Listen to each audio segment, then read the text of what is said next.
आदाब नाज़रीन, ZSBT news में मैं आपका खैर मकदम करता हूँ। संगारेड्डी डिस्ट्रिक्ट जहराबाद के भारत नगर कॉलोनी के कांग्रेस पार्टी के लीडर मोहम्मद खदीर ने सीएम रेवंत रेड्डी को मुबारकबाद पेश की। तमाम तेलंगाना की आवाम को मुबारकबाद पेश की और इस मौके पर मौजूद जिला जनरल सेक्रेटरी CPI पार्टी के जलालुद्दीन भी आवाम से खिताब किया और इस मौके पर भारत नगर की आवाम ने कसीर तादाद में मौजूद थी। आइए देखते हैं हमारे नुमाइंदे की एक ख़ास रिपोर्ट। कांग्रेस पार्टी की जानिब से तमाम ज़हीराबाद और आल तेलंगाना के लोगों को मुबारकबाद देता हूं मैं। जब कांग्रेस पार्टी इक़्तिदार में आई है, जो 6 गारंटी के वादे है, इंशाअल्लाह आपको एक वीक के अंदर आपको पूरे अमल में आएंगे। और उसी तरीक़ा से बहुत सारे स्कीम है, जो 500 रुपये का गैस महिलाओं के लिए, 500 रुपये पेंशन, 4000 रुपये रैतु भरोसा, रैतु बीमा, ये सारे चीज़ें स्कीम अमल में आएंगे। और ज़हीराबाद की जानिब से मैं रेवंत रेड्डी साहब को मुबारकबाद देता हूं और तमाम उनके कैबिनेट को मुबारकबाद देता हूं। और ज़हीराबाद के उम्मीदवार चंद्रशेखर साहब ने बहुत ही अच्छा इलेक्शन, पीसफुल इलेक्शन ज़हीराबाद में हुआ है, ताकि आज भी हमारी नज़र में वही MLA है, ताकि माणिक राव की तरह नहीं, क्योंकि काम करते हैं वो और उनका चरित्र रहा है। 3 बार MLA, 2 बार मिनिस्टर, टोटल में 5 बार। और ज़हीराबाद की आवाम बहुत दिल से उनको प्यार मोहब्बत से नवाजा उनको। और मालूम है आपको, ज़हीराबाद का MLA माणिक राव, जो गुज़िश्ता सरकार में रहने के बावजूद भी ज़हीराबाद के अंदर 10% काम कोई बता सकते हैं उसका, सरकार में रहने के बावजूद काम नहीं कर सके। अब तो सरकार नहीं है, तो जब तो सिर्फ खाली फ़ोटोग्राफ़र, शादी, चिल्ला, छट्टी, बर्थडे, यही बेहतरीन चलेगा। इनका चलने दो, ये नाकाम लोग हैं ये, इनके काम से कोई खुश नहीं है। इंशाल्लाह हम फिर वादा करते हैं कि सब ज़हीराबाद के अंदर कांग्रेस पार्टी की सरकार आएगी। ज़हीराबाद के अंदर भी MLC या पोस्ट देकर चंद्रशेखर साहब को मिनिस्टर देने के हम सब लोग डिमांड करते हैं। इंशाल्लाह इनको बहुत जल्दी आएगा। मैं ज़हीराबाद कांग्रेस पार्टी का और तेलंगाना की कांग्रेस पार्टी का शुक्रिया अदा करता हूँ मैं। जैसे कि भारत नगर एक छोटा सा एरिया है, यहाँ के एक नुमाइंदे को डिस्ट्रिक्ट के अंदर INTCU प्रेसिडेंट देना संगारेड्डी डिस्ट्रिक्ट का हमारे लिए बहुत बड़ी बात है। और इंशाल्लाह इस पोस्ट के वजह से हम जितना काम हम कर सकते हैं, जो नौजवानों उसको कंपनी के अंदर पोस्टिंग के लिए ट्राई करना है, और बहुत सारे काम हैं हम करके दिखाएंगे इंशाल्लाह। और शुक्रगुजार हूँ मैं कांग्रेस पार्टी का और चंद्रशेखर साहब का, और जितने भी हमारे साथी इस पोस्ट के अंदर मदद करे हैं, मैं सबका शुक्रिया अदा करता हूँ। रेवंत रेड्डी साहब का भी शुक्रिया अदा करता हूँ। तमाम लोगों को CPI स्टेट पार्टी की जानिब से सबसे पहले आप लोग तमाम लोगों का शुक्रिया अदा करता हूँ। और जिस सरजमीन पर हम ठहरे हैं, आली जनाब मोहम्मद मंसूर अहमद साहब, उनकी सारी जिंदगी भारत कम्युनिस्ट पार्टी CPI में आपने गुजारा है। और इस भारत नगर के बसाने वालों में जब तक ये भारत नगर रहेगा और जब तक दुनिया रहेगी, मंसूर अहमद साहब हर दिल में जिंदा रहेंगे। और इसी मौके पर यहाँ के कांग्रेस के लीडर आली जनाब खदीर अहमद साहब, जो कांग्रेस 10 साल के बाद आज इक़्तिदार पर आई है, उसका जश्न जो मना रहे हैं, उसमें हमें भी बुलाया है। और तमाम भारत नगर में जो बुजुर्ग रहते हैं, नौजवान रहते हैं, उनका भी मैं शुक्रिया अदा करूंगा, क्योंकि खुद मैं भी भारत नगर में रहता हूं।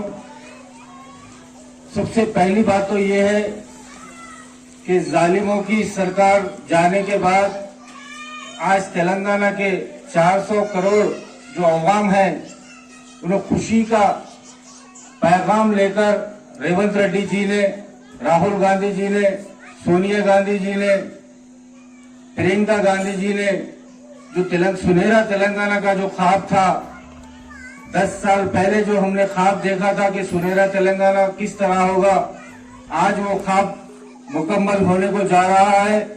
क्योंकि जो 6 गारंटी कार्ड है, ये गारंटी कार्ड ही नहीं, सुनहरा तेलंगाना के आवाज में जो हमें मिलेगा, ये भी हो सकता है, क्योंकि 10 साल में जालिमों ने तेलंगाना पे इतना खर्चा किया है, 5,72,000 करोड़ का ये जालिम गवर्नमेंट जो खर्चा करके रखी है। आप लोगों को भी मालूम है, इतना खर्चा होने के बावजूद भी कांग्रेस और सीपीआई वालों ने जो मैनिफेस्टो तैयार किया है कि अवाम, गरीब अवाम किस तरीके से तेलंगाना में परेशान है, खासकर तालीमी इदारों में जो बड़ी बड़ी वादे किए केजी से पीजी तक, अभी तक तो हमें दिखा नहीं, लेकिन इंशाल्लाह आने वाले दौर में हर मंडल में जो इंटरनेशनल स्कूल का दावा है कांग्रेस का, ये कोई खोखला दावा नहीं है। क्योंकि आप लोगों को तमाम को मालूम, भारत कम्युनिस्ट पार्टी वालों ने जब भी किसी का साथ दिया तो सच्चाई उसमें है ही, तो भारत कम्युनिस्ट पार्टी वालों ने साथ देते। और आने वाले जो इंतखाब है, जो सरपंच हो या और हमारे जो म्यूनसिपालिटी का जो इलेक्शन है, जैसे कि परसों ही हमारे यहाँ के डायनामिक लीडर जो एमएलए कैंडिडेट थे, बिल्कुल करीब आकर, डॉक्टर चंद्रशेखर साहब जो बिल्कुल करीब आकर जाने के बावजूद उनके चेहरे पे शिकस्त नहीं देखी गई, लेकिन उन्होंने कहा कि जहीराबाद का हर छोटा बड़ा इलेक्शन मैं अपने साथ में रहकर जिताऊंगा। इंशाल्लाह भारत कम्युनिस्ट पार्टी वाले, चाहे वो सरपंच का इलेक्शन हो या एमपीटीसी का इलेक्शन हो, कांग्रेस के साथ खांधे को खांधा लगाकर हम बराबर इनका साथ देंगे और बराबर म्यूनसिपालिटी के अंदर भी कम्युनिस्ट और कांग्रेस का ही झंडा लहराएगा। और देहातों में जो सरपंच एमपीटीसी है, आप लोगों को तो मालूम कि जहीराबाद कांग्रेस का गढ़ रहा, जबकि कांग्रेस की हुकूमत, टीआरएस की हुकूमत रहने के बावजूद भी जेडपीटीसी सारे कांग्रेस, एमपीटीसी सारे कांग्रेस, कांग्रेस ही कांग्रेस। और जो म्यूनसिपालिटी का नहीं होने, इलेक्शन नहीं होने का मतलब ही यही था कि टाउन के अंदर अगर हम हारेंगे तो हमारी शर्मिंदगी होगी, और ये दूर दूर नहीं रहे। अब सबसे बड़ी बात, हमको जहीराबाद से, रावण से, जैसी दीपावली में रावण को जलाए दशहरे के अंदर, हरीश राव से हमको मुक्ति मिली जहीराबाद के अंदर। हरीश राव से जो मुक्ति मिली जहीराबाद के अंदर, अब हरीश राव आएगा नहीं, आफ्टर हरीश राव भी एक एमएलए रहेगा। अब माणिक राव साहब तो माणिक राव साहब ही है, बेचारे कुछ करते थे ना, इससे पहले कुछ कर सके ना अब कुछ करेंगे। लेकिन अब जो नौजवान तबका जो म्यूनसिपालिटी के अंदर आएगा, वो बराबर कांग्रेस के 6 गारंटी के साथ में वो लोग काम करेंगे।